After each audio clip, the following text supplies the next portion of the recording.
Shawna. As I age, am I going to get to a stage where I just stop trying new things and just kind of settle in?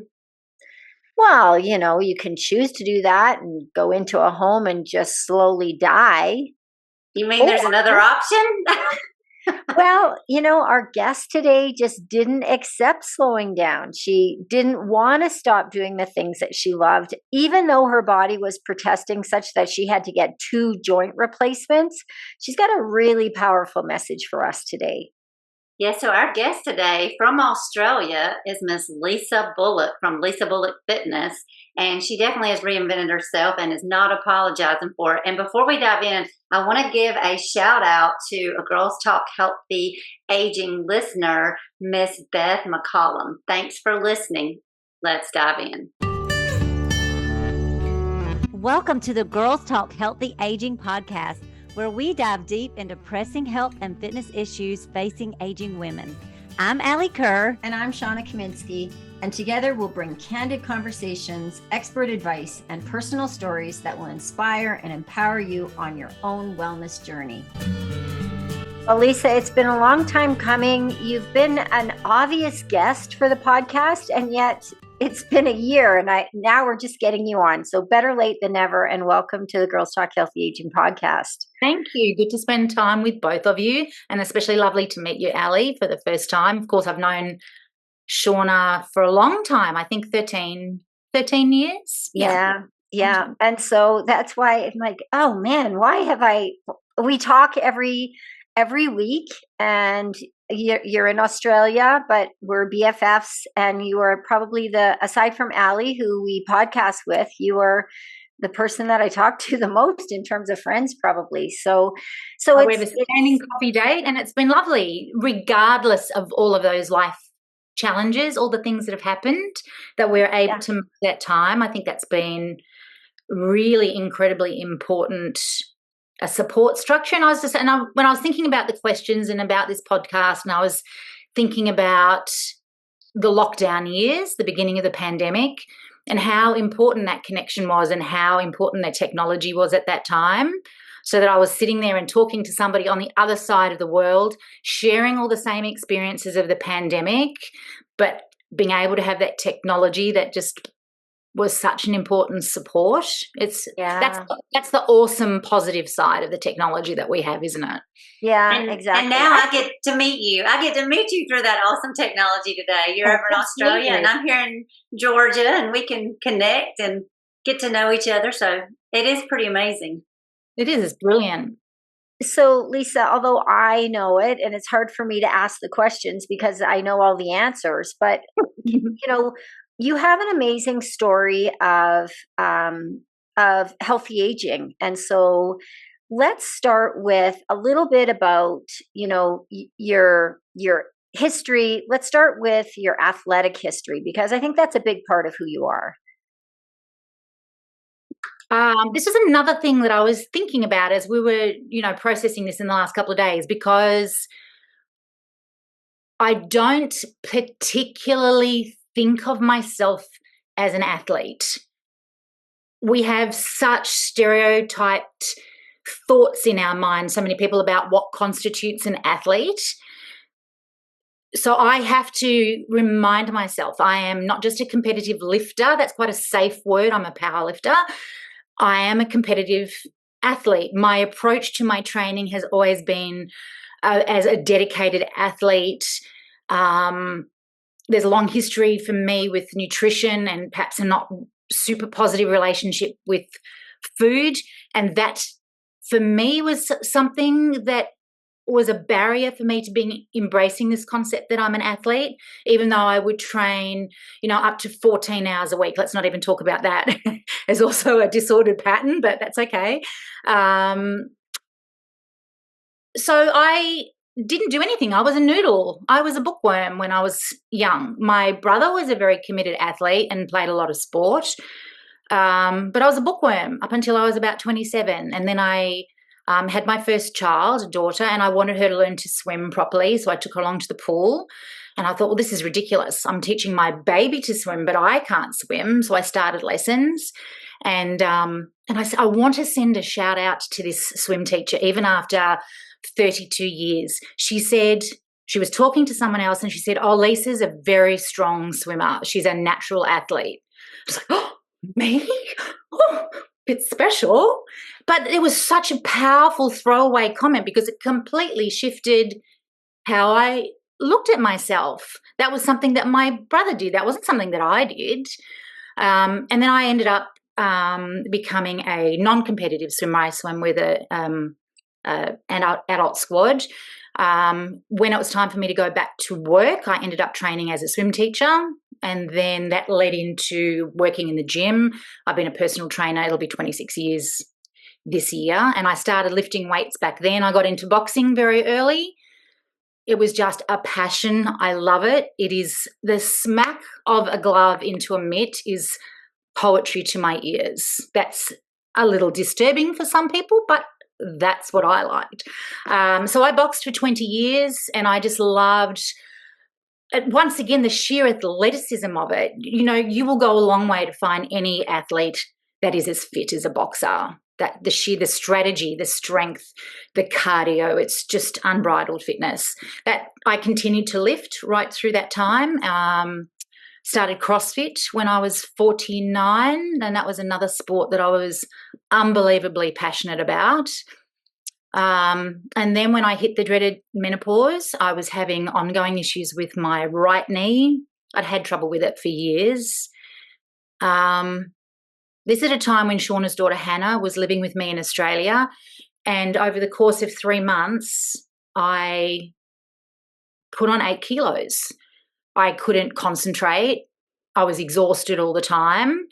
I would last 3 minutes into a workout and all of a sudden my brain would just go. And I didn't realize that, but I had hit the wall of like serious menopause. And that changed completely the way I thought about my body, how I could train. Then that just challenged the whole foundation of my identity, of my ability to do things, my strength. My iron had bottomed out at that time, so I couldn't train for 3 months. I couldn't walk up a flight of stairs. I couldn't walk 100 meters. So it was a massive shift in how I lived and how I saw myself, and I was challenged with all of these lifetime of voices that if you don't train and if you don't move, you're lazy. If I don't train, I'm going to get fat. Just bad, this awful narrative in my head that just was filtering up, and I had to process this at a time when I was just feeling incredibly vulnerable anyway. So long story, I ended up didn't really deal with the menopause symptoms. I went right down the wellness rabbit hole. That was not a good time for me, and these days I'm actually very, very anti-wellness influence. So I spent thousands of dollars for something that was a quite straightforward medical diagnosis. If I could have got the straightforward diagnosis. And my words were, I don't feel right. I don't feel like myself. You know, that is a textbook description going to any health practitioner. For a woman who's 52 or 53, you know, you and I, all of us would go, oh, yep, sounds like you are absolutely in the trenches of menopause. And we would have that discussion, but unfortunately that didn't happen. And in the middle of all that, I found out I had to have a knee replacement. Yeah, that was devastating. It also came at the time that COVID hit. So I basically found out on the Tuesday I was going to have a complete knee replacement. My business was shut down the next day. We're all in that time of the huge uncertainty. Canada was already in lockdown at that time. I remember, Shawna, we knew it was coming. So it was all just like everything from every direction of just an upheaval of everything I was and everything I did. Gyms all were shut. I've got my own gym at home. I'm very lucky. So at the time, my physio, who I hugely respect, looked at me and how I was struggling and said, well, I know you're really competitive and I know you're really driven. You're very goal-oriented. Why don't you think about just doing a powerlifting competition? It's like, sure. What? So powerlifting, for those who don't know, it involves 3 main lifts, which is a squat, bench press, and a deadlift. I couldn't squat, obviously, but I could deadlift and I could bench press. And because I had boxed for 20 years, I was very strong in my upper body. So he was able to harness a lot of that anxiety and funnel it into niceness instead of evil. And that gave me a direction to train with. But then once again, because I wasn't squatting, I wasn't the same as everyone else, I still had this imposter syndrome of thinking, well, I'm not a real athlete. I'm not a real powerlifter. I'm like this one horse show of just being really good at bench. Yeah, so it's such a female thing, isn't it? To want to minimize our achievements. Oh my God, it's so sad. But and speaking of those, you're not going to, unless I ask you specifically, we're talking some big accomplishments in powerlifting, coming late to the game, because some people are doing powerlifting much longer than you. You kind of just waltzed into the sport, and then just share a little bit about where you're at. And I know that that's not your go-to, but because I'm asking. Sure. Well, my first comp was incredibly naive. My friend and I, who had also been in CrossFit and had a shoulder injury, we waltzed very naively over to a gym on the far side of town. We were beside ourselves with nerves. We didn't have a coach. We didn't have a handler. We'd only found out a week before that there was a thing called calls. So powerlifting is technical in that the judge will make a call. You don't just lie down on the bench, pick up the bar and just push it whenever you want to. You have to unrack a certain way. You have to start when they tell you. You have to bring the bar to your chest and touch, and you don't lift it until they tell you. So anyone who just does a touch and go bench will know that that's okay. But as soon as you stop that bar, there's a huge amount of then force to generate that bar off. And then you have to hold that bar before they put it on the rack. So my friend was doing 3 lifts. She was great. I was doing bench only. You have 3 attempts. I failed 2 of those attempts because I didn't listen to the judge and I didn't follow the calls.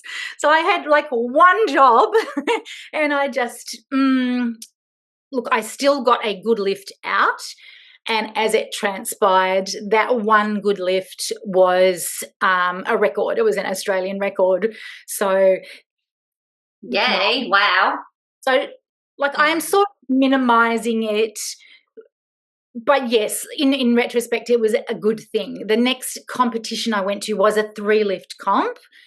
It was such a challenge to squat because of the depth. When you squat in powerlifting, your hip crease has to be below your knee. So it's not just, you just don't bob. It's not body pump. You sit right on down and you drive right up. But physically, that was getting to be impossible because my knee was so damaged.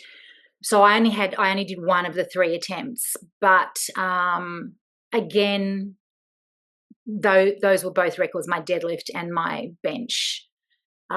So we've changed federations a bit in those 6 years. We're still cleaning up a lot of the standards in the sport and how we're marketing it. I am a member of the International Powerlifting Federation, the IPF, so there's quite strict rules. Which year are we? No, we're 25 now, aren't we? So in 2024, so my last big comp was 6 months ago. That was Australian Nationals, and my bench press is 90 kilos, so that was an Australian record. So I took out the medal for my weight class. I currently hold records for deadlift and bench. And so my goal is to actually see if I can try and set a record for squat, despite having 2 knee replacements, because why not? Why not? Why not? And I have a question for you, Lisa. It sounds like if it were not for maybe the menopause challenges in the knee, you would not have even gotten into this sport. And then the physio. Absolutely. Yeah. So it's so fascinating how our life can seem like it's been turned upside down and, all gloom and doom. but yet there can be this other opportunity, and it can be an opportunity for us to change gears and learn a new sport, do something different, and set some records if you want to, if you're Lisa. Absolutely. And I love goal setting. All of us, I think, are comforted by routine up to a certain point, but I do love goals. And I was talking to Shawna recently saying that I think that my goals for 2025 this time are going to be much more passive. It's much more about more time, more peace, more calmness, rather than this year I will achieve this year I will achieve that, I will chase this, I will chase that. That doesn't mean that I don't have those goals to compete this year. And in fact, I saw so exciting. I went to see my physio yesterday. So yesterday was 5 weeks post my second knee replacement. And he has given me permission to deadlift. Oh my God, my eyes just bugged out of my skull. It's like, yay, back under the barbell. So last time, which was a very difficult surgery, it took 4 months to get back under the barbell. So this time to look at that at 5 weeks is really exciting. My physio is encouraging me to see if I can get in a very last minute qualifier and go to nationals in May this year. I don't know if I can actually make that happen just because of the calendar. Pardon me. So then, of course, I've got to go and look at my goals again and go, oh, I want to be passive and calm and peaceful, but I really do want to get back on the platform and see what I can do, because this year I turn 60, which puts me into a different master's class. So I'll be in 60 to 69. So there are new records to be set in that age range.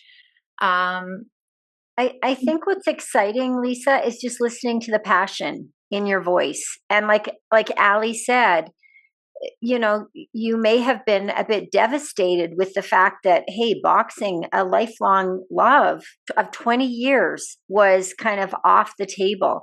CrossFit, at one point, you thought, I would never stop CrossFit, off the table. And yet you found something to be passionate about and to get up and be excited about and to get up and get moving with. So I think that's a really powerful message.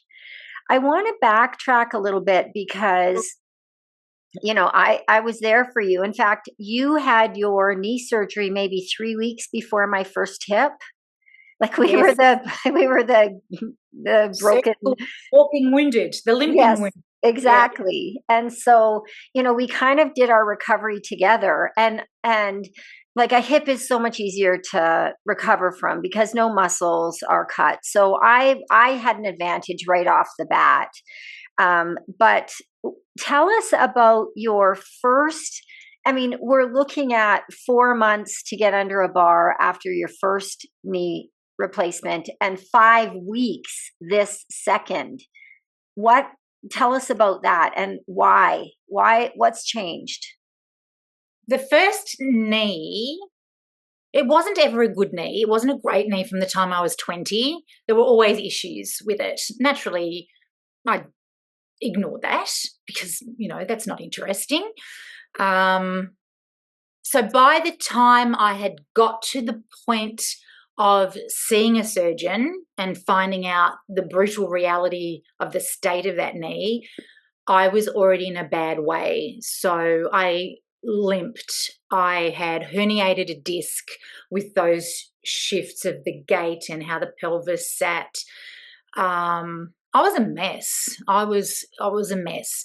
So going into that surgery, there were a lot of other musculoskeletal issues that had to be dealt with. I had to really learn how to, in fact, walk again, walk properly, how to use my foot properly. Also very one-sided boxing, because 90% of the work in boxing is done off your off stance. So my left, I'm right-handed. My dominant hand, you save your dominant hand for your power punches. You do a lot of work with the left. So I was actually quite, I think, skewed in terms of my muscle development.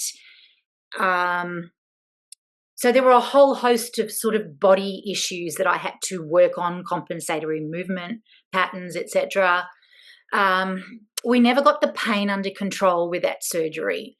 Right from the beginning, I came out of surgery all of the pain relief wore off within an hour. It was excruciating. I just remember the room being flooded with staff, code whatever. It was terrifying, and we just never got it under control. I was in hospital for 8 days. I was still vomiting on day 8. The morphine just didn't give me pain relief. I couldn't cope with it. And quite a common thing in the absence of pain management is that the body, this is the most simplistic way, I suppose, to explain it, adds on a whole bunch of unnatural scar tissue. And I just couldn't get the knee to bend. So I went to see the surgeon, and he said, well, this is not good enough. You're obviously not doing enough work. It's like, oh my God, high achiever here, and I failed. I've done something wrong. And I got a note, like I was 56 years old. I got a note from my physio to give to my surgeon to say, no, Lisa's actually a good girl. She's done the work. And like, once again, that's talks into those, those voices that drive you. They're not the right voices to drive you to succeed. They're the negative motivations. So once my surgeon recognized that I was legitimately doing all of the work, we weren't getting anywhere. I ended up going back into hospital at the 10-week mark for a mobilization under anesthetic. And what they do, it sounds revolting. Some people have a tough time of it, but they put you under, and then they forcibly crack the knee. They forcibly bend the leg to get it moving. And then for the next 24 hours, you're in a bed with a continuous passive machine, which just slides the leg to bend, and it just bends. It's not a very comfortable experience. And then after that, you spend some time trying to break up that scar tissue and keep on working on further flexion of the knee. It was at a time when we were in our second year of lockdown. My business had been closed for about 20 months at that time. Still so much uncertainty and exhaustion with the whole pandemic. And so psychologically, it wasn't a good place. Physically, it wasn't a good place. The lack of pain meds wasn't a good place. It was just a long, long, hard slog.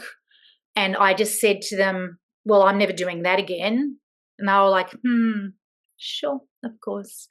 And then 11 months later, I found out, in fact, that the left knee was a really bad place and that I would have to go back and have that one done as well. And I just flat out refused. I can't. I just cannot go back and do that. And it took me 3 years to get the courage to go back. We'd had that conversation, Shawna and I, about going for the second joint replacement and how beneficial it was to not leave it so long, not let the joint get to such a bad state. I think it's quite popular in Australia for surgeons to say, let's put off these joint replacements for as long as possible. You're too young was the standard thing. And I have huge beef with that. We are about getting as much function and quality of life as soon as you possibly can. And Lisa, I don't think that's just an Australian thing, because my surgeon said the same thing too. And I've talked to other people that have had that experience. But I don't know if that's just an old school way of thinking, but I am of obviously the mind of, same mind. Like if my joint wears out at age 80, well, let me deal with that at that point. Yeah.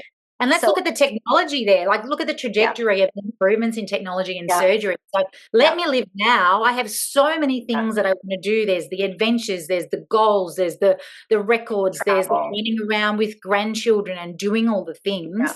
Why would I be suffering now because I might have to have 2 surgeries in the space of 20 years? I find this a bizarre mentality. Yeah. Get people out there and moving. We're just we're all going to be better for moving with quality. Yeah. Chronic pain, and that those years of the chronic pain make me a better practitioner as a personal trainer. I work with corrective exercise and rehabilitation as well. And what chronic pain does to people in terms of mental health issues, shrinking your world, shrinking your perspective on what you can achieve. These are really quite harmful ways to teach people. You can hear from my voice, and I get really, really annoyed when I hear that.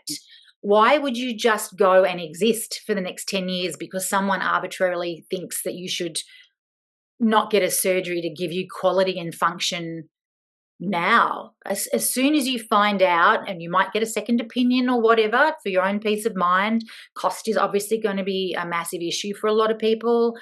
But the fact that I could go back and compete at a national level and still win medals, like that is a privilege that was very real to me right up until going into the second surgery, that I could just drop down into a deep squat to demonstrate to my clients every single time. Didn't matter how many times I would get up and go, and excuse me, did we all just notice my squat? Yeah. You know, it's such a real thing that I don't ever take for granted, and especially knowing how much work there is still ahead of me to get back to competition. Yeah. Now. But so this second one, I think we got the pain meds right. You also didn't wait, you know, because I was over here being like, go, Lisa, book it, do your surgery, go, go, go. And so it wasn't just me. You heard that from me, but from experience, you knew that waiting probably contributed to the long recovery from knee one. Also, because we're a team, because I had so much part in it. We had so many things taken care of, like your blood pressure was better, like, and lots of this was because of menopause hormone therapy. Yeah. So one of I think a challenge for a lot of women with menopausal symptoms is the fact that many things are happening in your 50s, and you have to peel back the layers to find out what's actually going on, and that process takes time. So women in their 50s are commonly called the sandwich generation. We're sandwiched between looking after older parents often. We're looking after our grown kids, maybe grandchildren. We're usually working, still full-time, doing all the things. So we're sort of squished. You think that, you know, once the kids are grown, life is going to get a lot easier, and you might have a couple of years to yourself to do some things, and then all of a sudden all these life pressures come on in, and they all come at the same time as we're struggling with our hormones. And again, it comes back to perception. I had this idea in my head that severe menopause would be somebody who was just perpetually dripping with sweat, with hot flashes for North America. And I did have those, especially during a lot of the lockdowns, but so much of that was stress. So I was just thinking, oh, it's the stress. It's just easy to explain everything away and kind of put that on the back burner, because like in COVID, you know, we were struggling with our business. Like we were trying to figure out, like, what are we going to do? And then, you know, you have family issues. Like you just have, like, there's so much else going on that it's so easy to just downplay your own health, which is what a lot of women do.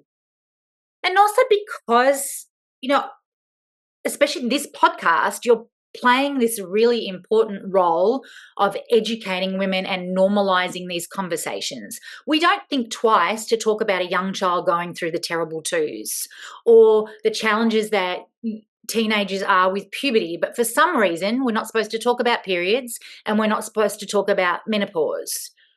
What an absolute load of garbage. Like really, you know, 52% of the world's population are going through these challenges. The majority of human beings are experiencing these issues. And the more we can talk about it, and the more we can talk about our individual experiences, because how I experience menopause is not necessarily how somebody else experiences it.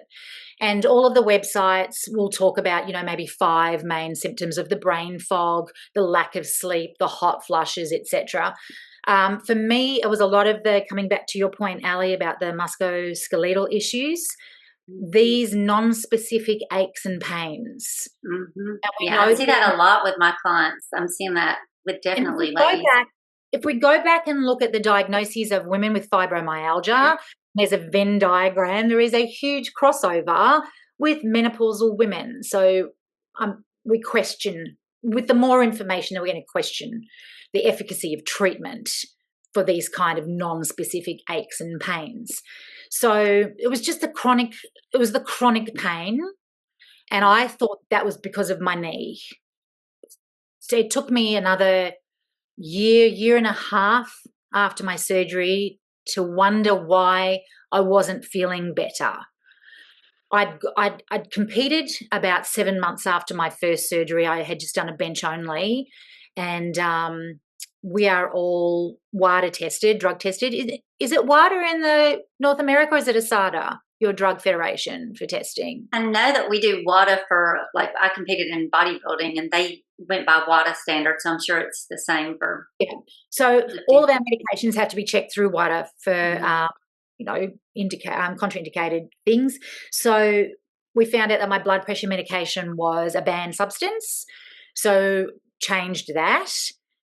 And then all of a sudden, all of this swelling and lower body edema just disappeared. I was like, oh, okay. So I went and asked my GP, my doctor, the one that I'd been saying for the last 5 years, I don't feel right. She goes, oh, well, it's a diuretic.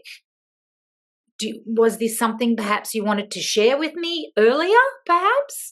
So this was quite a shift. My doctor went on holidays and I went to a different doctor in the same practice. And he said, oh, yes, that's definitely a side effect of that particular medication. Let's definitely change that. I think this will be better for you.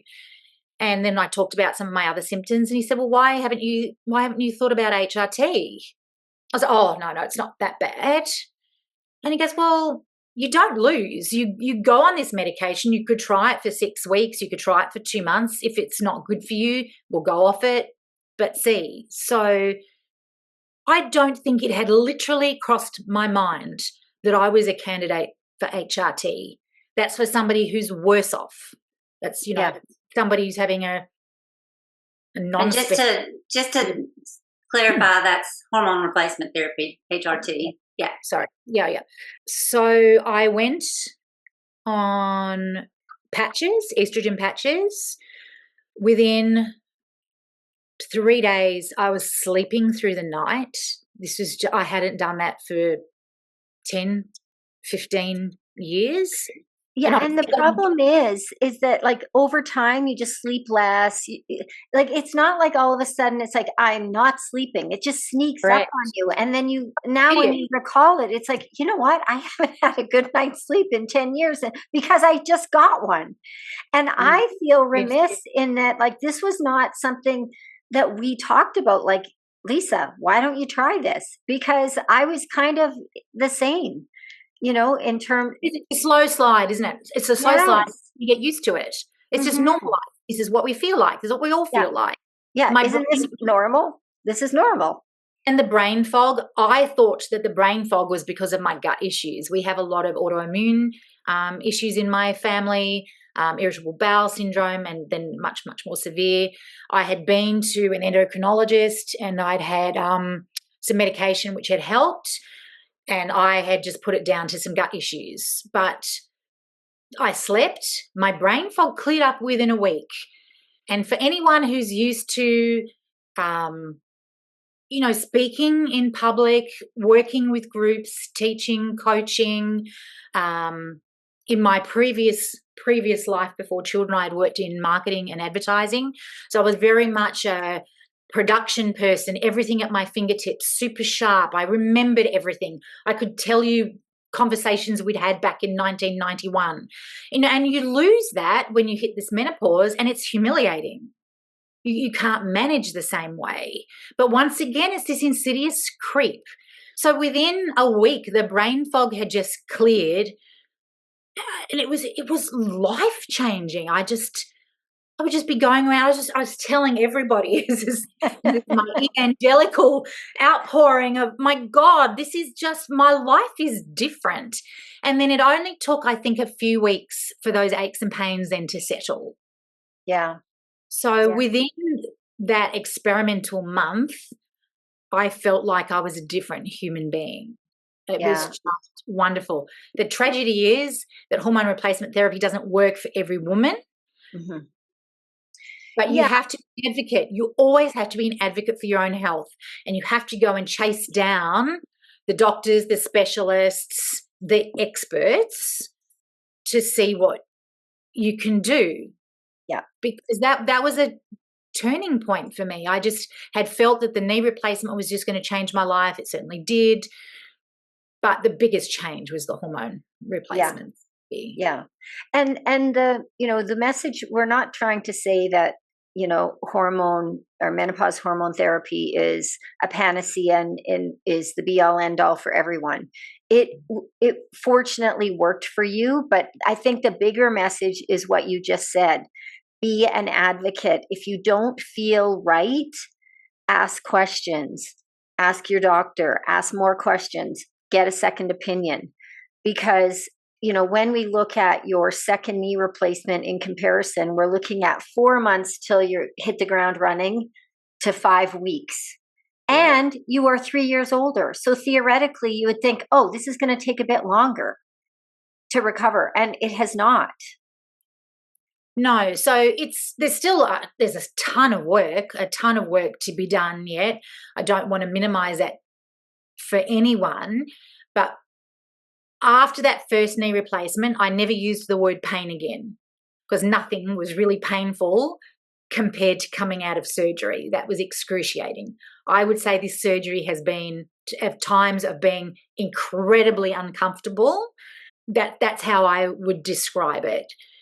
And I had to be honest about it. Right from the time that I came out of surgery, I would talk to the physio in hospital and the surgeon and say, look, what happens if my knee doesn't bend? Can I use the continuous passive machine? So there are all the red flags for me going, Lisa is highly, highly anxious about this. And I said, it is PTSD from that first experience. So I can't even say that I've gone into this surgery with a brilliant attitude and because I didn't. Like, I was in pre-op in my stunning sexy gown with my beautiful shower cap going, I really don't effing want to be here. I just want to go home and have a magical new knee. So I can't claim any kudos for that. I've got a great surgeon. I have a great physio, and I have the experience now of what I need to do. And I had to confront once again these voices that keep popping up. I had tripped over the carpet at about day 10 post-surgery, and I was like, oh my God, this is excruciating. And then I had to stop and go, no, it's not. No, it's not. That is a message that was a hangover from my first surgery. It is redundant. And I could stop and just sit with that and look at it and go, actually, the reality is not what I'm thinking it is. And I would keep forgetting that I'd had surgery and go and do something. I'd catch it and go, ouch. But it was like, oh, I can actually do more than I thought I could. Yeah.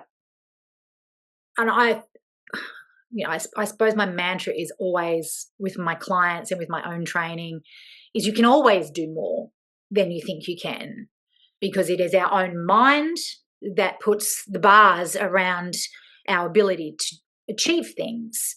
You have to think big, and you have to look at the role models, no matter what that is, whether it's a surgery or whether it's somebody just conducting their life with a lot of challenges, or whether it's, coming back after surgery.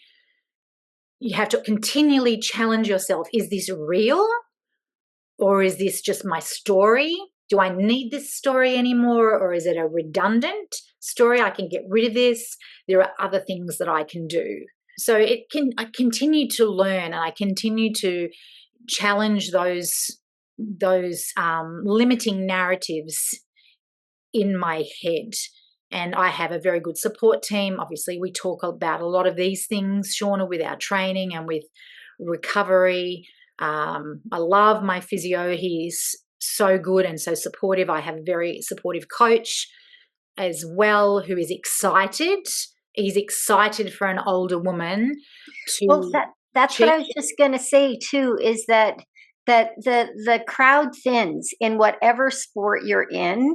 So as you are getting into your late 50s and 60s, early 60s, it's really like, this is one of the many things I value about our discussions every week, Lisa, is that the people that we're training with are 10 and 20 years younger than us or more.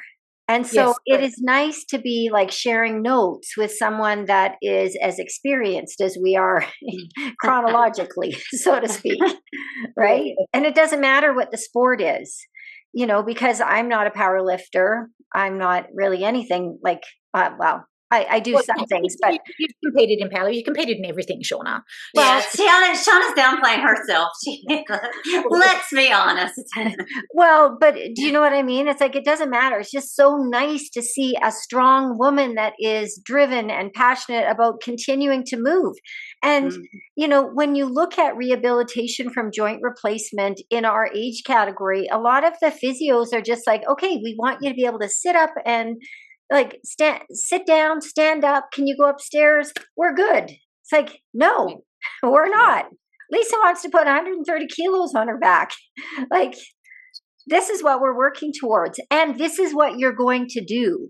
When I saw my surgeon for the first time, like I like my surgeon. He's hilarious. He's not a stereotypical surgeon who's usually sort of very, you know, doesn't talk, doesn't chat. You cannot stop this guy chatting. He's just, but he makes some assumptions. And when I walked in to see him the first time, he goes, "No, I know exactly. You just want to be able to have enough movement to be able to walk the cobblestones of Europe on your annual holiday." And I said, "Yes, absolutely. I do love to travel, but I also need to squat 120 kilos." And he just shut up. And then the dynamic shifted. It was like, thank you for that. There were some really patronizing assumptions just made, but I have bigger goals, and my expectations of my body are much higher. My expectations of what I'm taking out of this surgery and moving forward are much higher. Are we on the same page? Are you going to help me? So now, I think when I squatted 120 before nationals, I sent him an email. It's like, you're a part of this process. And the day after surgery, when he came into my hospital bed the next morning, I said, okay, my goal is May 2026. I want 130 kilos on my squat. And he goes, yep, fantastic, awesome. Make sure you email me and let me know when it happens. So it's finding those people that will support you in chasing these kind of dreams, because we can get so marginalized and sidelined. Every woman has been treated in their 50s as invisible. You do become less visible. So you have to take up more space. I am not in the business of making myself smaller to be convenient for other people. And unfortunately, it takes decades of life experience to have that voice. To have that voice. It's such a shame. We're getting older. Why can't we have that wisdom when we're younger? Like Benjamin Button, the movie, that was wrong. We should just come out with all of our life wisdom at a younger age and be able to have it. But unfortunately, you have to earn these things. So we're overcoming ageism in our sport. And not just in your sport, but like one of the things I'm thinking about is our listeners. You're an athlete. Shawna's an athlete. I'm an athlete. And with our history, we're going to tend to want to compete in athletics. And it's really cool, like, to be able to do that as we go through different decades. And as Shawna said, the crowd thins. But I'm thinking about those listeners that aren't athletes. And one of the things that's so amazing is to see ladies. I just have a client that just started who's in her 80s. And I rarely have ladies in their 80s coming in to train. That's just not the norm. And she's not an athlete. She has not been exercising much. And so I also want to just give ladies listen to Lisa's story, and that she is an athlete, but just even if you're not an athlete, like realizing we have that voice and we can use it, and realizing that as we age, we can always start new things. And for some of us, that may be doing something really simple. Some of our listeners out there, it doesn't have to be winning medals or competing, but it could be starting an simple walking program. And we can do that at any age. We can build strength at any age. So I just want to encourage those people that, and I want to encourage the athletes out there, don't stop competing no matter how old you get. Find a way. And then if you're not into competitive things, find a way to stay active no matter your age, or get started being active no matter your age. Yeah, I think that's really powerful. I'm driven in that area. I mean, I'm unfortunately quite competitive in many things, but sure. But it's doing new things. It's the new It's the trying, it's the comfort zone, it's being open enough. And I love it in the podcast how you say stay curious, because curiosity is like the one single thing I see amongst all of my young old clients. They are curious. So whether it is a sport or whether it's physical exercise, it's this willingness to try something new. One of the huge things that I learned from Shawna was that Shawna was never constrained by having to get everything perfect before she started. It was such a huge learning for me that you could actually go and do something without being perfect. I couldn't do that, and that's so confronting. But the point is you have to start, and you don't know what you're going to be interested in until you try a whole host of different things. This is about, to want to stay youthful is not an anti-aging message. It's staying fresh. It's wanting to freshen your outlook. I've been learning French for the last few years. We like to travel to France. My husband's just retired, so he's got a bit more time. I love France. Don't ask me why. I just love it. But I'm struggling with this need to do these lessons and be perfect. I want to do more lessons. Someone else says that they didn't understand me, and then I'm crushed because I wasn't good enough. And having to always overcome the patterning of always wanting to be better and better, that serves me as an athlete or a competitive lifter. It can actually really be detrimental. It can absolutely be detrimental because you have to chase perfection. Yeah. Is good. Let's start good. Let's start ordinary. That's worse grammar, sorry. But let's be ordinary when we start, because then improvement comes with time. And we earn that improvement, like you earn your wisdom, you earn your I have no. But even if you start something and you're not good at it and you're bad, but you love it. But you love it, who cares? Correct. It's fine. And so I think maybe a gift of age, hopefully, is that we can be more graceful with ourselves and allow ourselves to just do things for the fun of it, for the enjoyment of it, for not being perfect about it just because we like it. And so and to make no apologies, just to stop apologizing for the things that we enjoy. Yeah, and being able to have a whole host of interests. There are things that I do. I love Taylor Swift. Come at me with anything and I will give you a Taylor Swift quote or song for the occasion.